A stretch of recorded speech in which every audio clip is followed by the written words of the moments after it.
Fam First Friday. And before I get into my topic on tonight, I usually give a top 5 games to watch over the weekends. But with this being October, there's a lot of leagues playing right now. You got the MLS, you have the MLB World Series, you have the NBA, not the WNBA. You have college football and you have the NFL, and you also have hockey as well going on. So there's a lot of great sports games happening in the month of October. But where I'm from, it's known for people to say there's family, faith, and football. So let's get into some football. Some games to watch. Definitely this weekend is LSU versus Texas A&M. I feel like LSU has been looking really good this year, and Texas A&M has as well. They both only have one loss, and they're both looking to take that next step. So this should be definitely a good game to watch. Another good game to watch will be Missouri versus Alabama. Missouri has looked really good. They only lost one game. Alabama has only lost two. And this is a telltale for both programs to see where they're going to be moving on to. Another one to look out for is Illinois versus Oregon.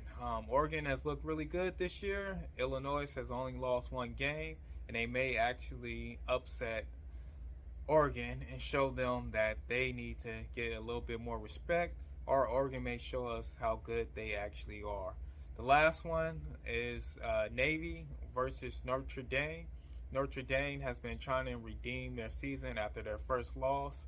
Navy has surprisingly not lost a game, but a lot of people still aren't giving them that respect. And if they beat Notre Dame this week, then they definitely will get that respect. Sticking with football, if you're looking at the NFL, I believe the Atlanta Falcons and Tampa Bay game, this should be a good game because both of these teams are trying to battle for the top of their division. And we'll see which one actually will pull it out this week.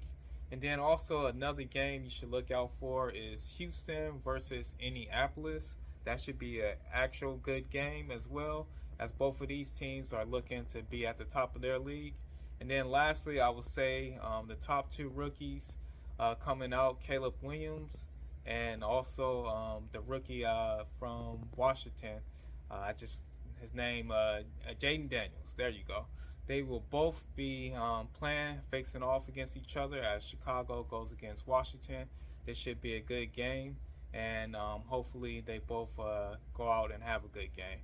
Lastly, but not least, you should be watching the World Series. And if you like me, you should be going for the Dodgers. The Dodgers and the New York Yankees.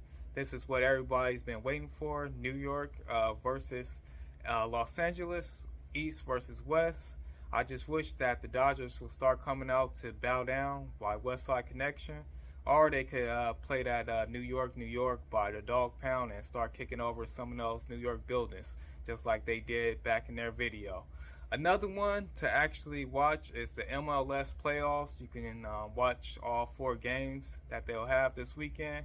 And then lastly but not least, you have LeBron James going against Kevin Durant. And these are two of the best players over the past couple of years. They were two of the best in the last decade, and then they have been two of the best in the beginning of this decade, but they're both on the downside of their careers. They're still doing an excellent job, and it's just going to be a good matchup to watch tonight. So those are the games for this weekend. It should be a good weekend of sports. Now that I got the sports weekend stuff out the way, my topic on tonight is passing down generational wealth to your children.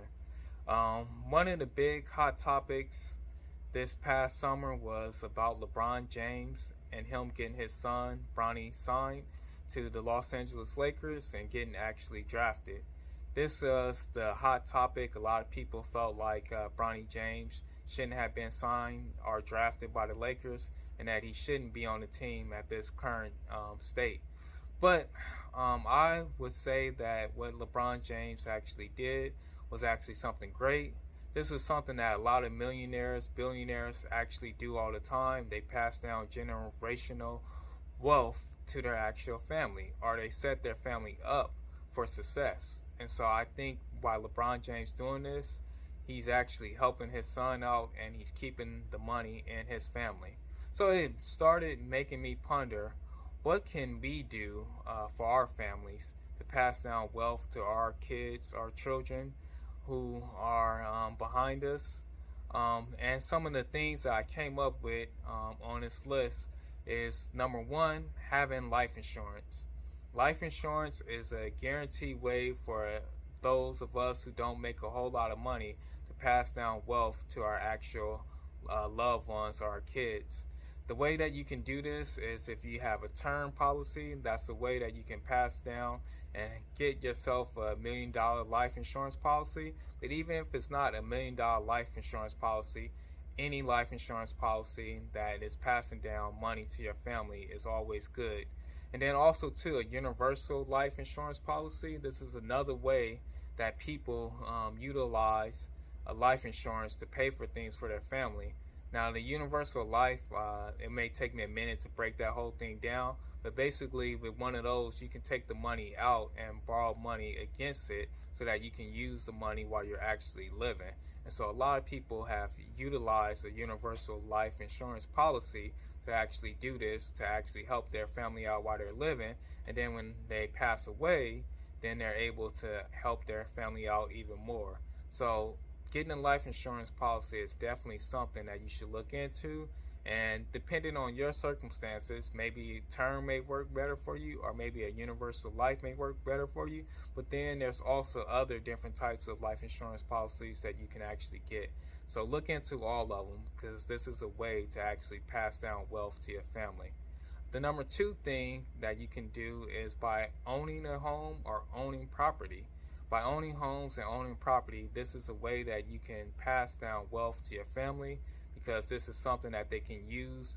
They can use it as a place to live in as they get themselves together, or they can actually utilize it by actually selling the property so that they can actually buy more property, or use it to start their own business or to do whatever it is they may want to actually do. But then also too, by having multiple properties, you can help them to actually generate wealth, because they're making money off of the different properties that you actually own or that you actually have.